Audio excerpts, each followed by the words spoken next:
Hi everyone, I am Ann Yurok and I'm here to talk to you about our first module for this class, which is our personal introduction. Alright, first off, I'm going to talk to you about who I am. So I graduated from Chase County High School.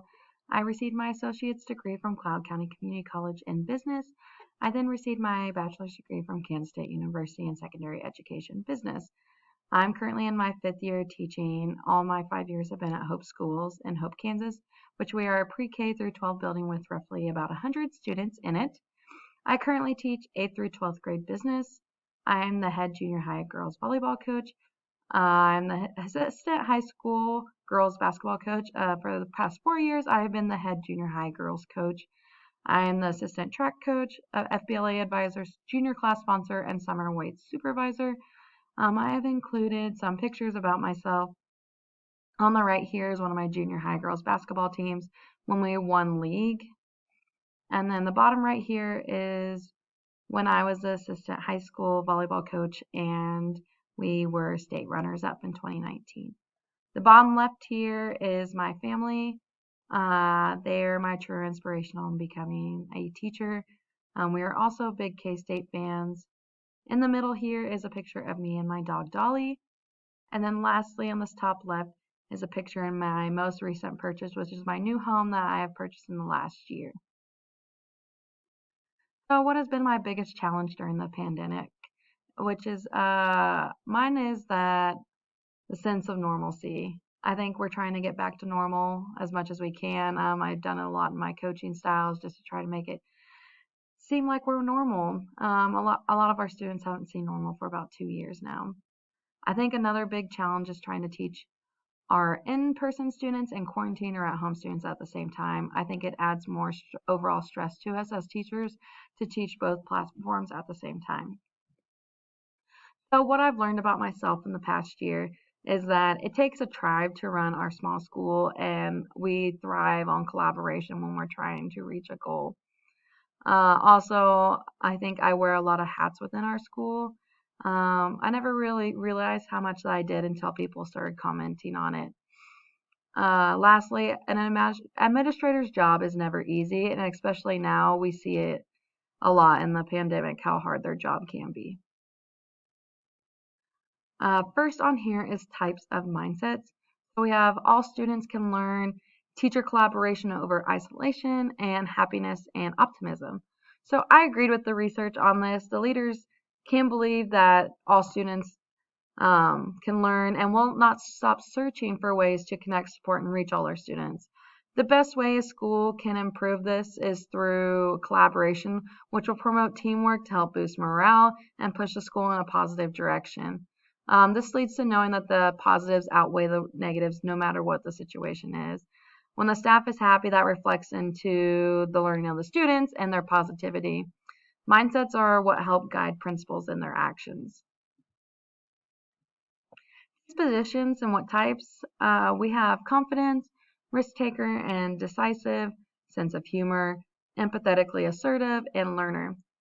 I agree with the research on this. Dispositions are who we are. They're basically in our DNA. I think they can have a negative or positive impact on a leader, but it all depends on how we use them as a leader. Through experience is how skills for these dispositions are practiced on the most. This is how leaders can refine and develop these dispositions.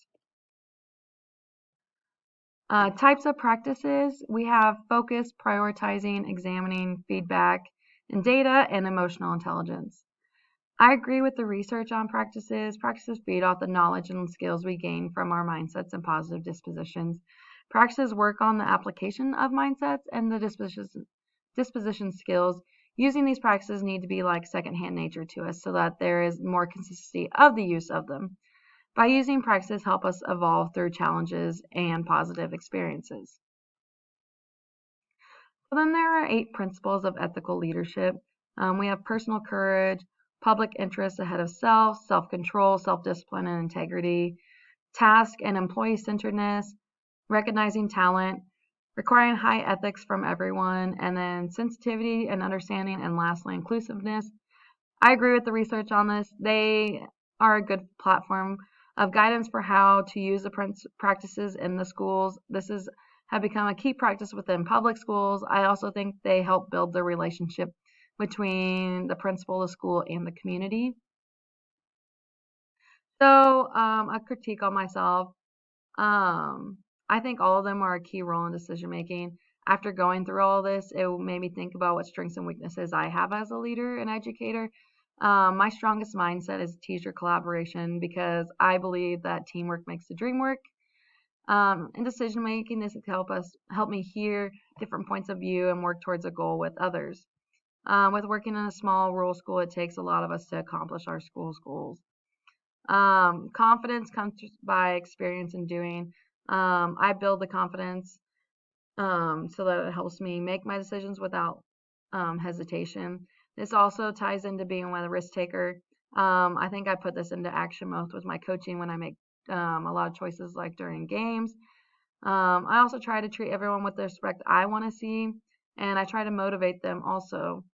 Lastly, every school environment is affected by their ethical leadership. I think they bring cohesiveness between the staff, the school, and the community and help guide the decision making for them.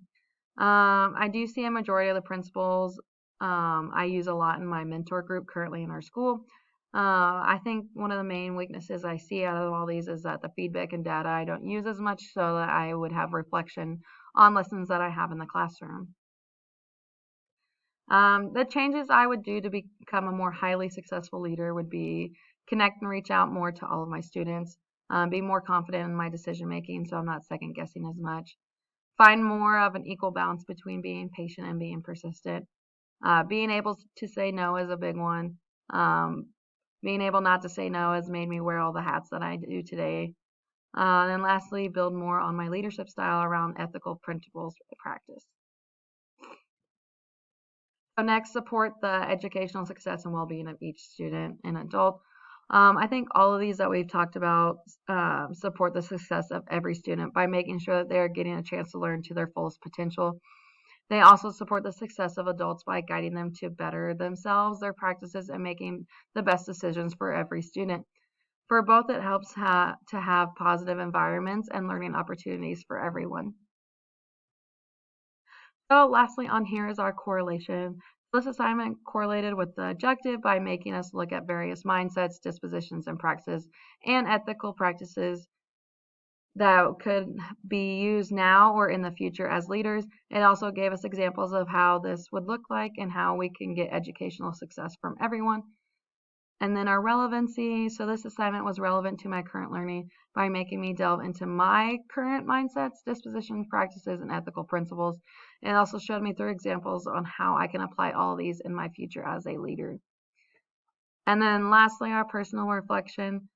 This assignment will make me a better leader and educator in the end. It made me relate to these mindsets, dispositions, and practices that I currently use. And by going through every one, I was able to distinguish which were my weaknesses and what I can do to improve on them. So lastly, here's my APA reference page. Overall, this let me delve into what I currently do now and what I can work on to make myself better. Thank you.